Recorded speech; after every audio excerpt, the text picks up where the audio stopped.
Hello, my name is Karina, and today I'll be presenting on the effects of the excessive consumption of caffeinated drinks on the body. So what is caffeine? Caffeine is a common and widely used psychoactive drug around the world. It's naturally found in the leaves of various plant species, seeds, and fruits such as coffee beans, cacao beans, and tea leaves. It's a chemical compound that is an antagonist to our neurotransmitter receptor called adenosine, which helps to suppress adrenergic activity. When we think of caffeine, we normally think of coffee, but there are other sources of caffeine.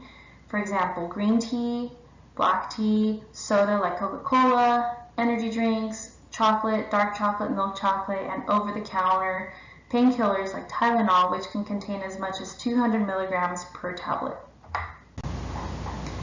Because caffeine is a psychoactive drug, it will have short-term and long-term effects in our body.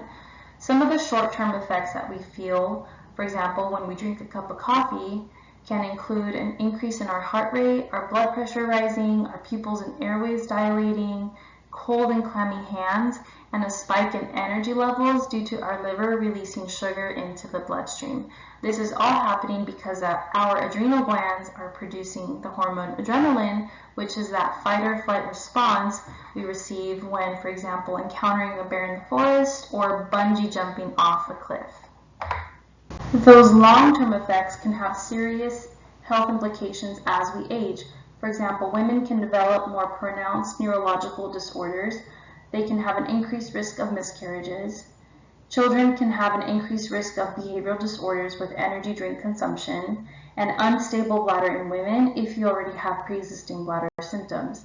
In fact, a study concluded that women taking over 400 milligrams of caffeine per day developed an unstable bladder. Furthermore, caffeine can affect your deep sleep as it takes your body approximately 12 hours for caffeine to leave your system. So think twice about those afternoon lattes. Caffeine is still being researched to this day. Health experts have concluded caffeine-related diagnoses. The previous DSM-4 has stated 4 caffeine-related diagnoses, which include caffeine intoxication, caffeine-induced anxiety disorder, caffeine-induced sleep disorder, and caffeine-related disorders not otherwise specified. Excess consumption of energy drinks were reported to increase the risk of stroke, heart disease, and blood clots.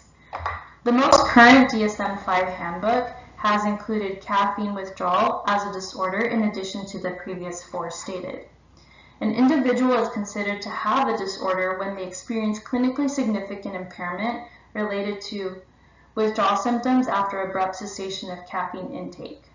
That individual needs to meet 2 of the 11 criteria stated in the DSM-5 handbook in order to be diagnosed with caffeine withdrawal disorder.